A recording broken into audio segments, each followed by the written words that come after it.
साज के। साउथ के हीरोइन एकदम लागतारू, केहू से कम नहीं बाड़ू ए सनम। पियर फरकवा में बम लागतारू। प्रेमी देहाती मुस्कनवा बाजार।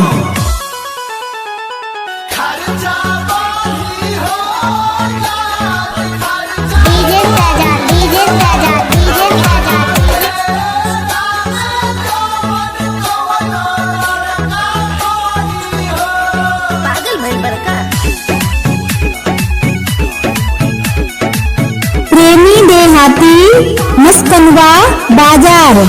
नसीली तोहरा धली ही नासा, तेरा बाबू बिगड़ जाई दशा। तो बुझाते बा आज होतावे जवान हो जाएगा।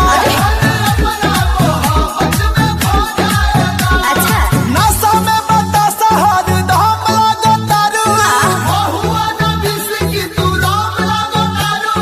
केहू से कम नहीं बाड़ू ए सनम। तू तो पियर फरकवा में बम लागतारू।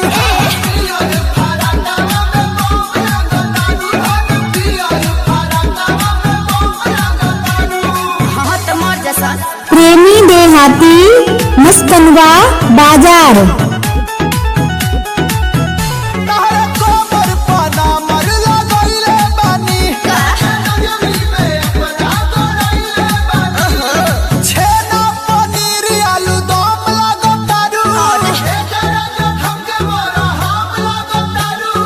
केहू से कम नहीं बाड़ू ए सनम। तू तो पियर फरकवा में बम लागतारू।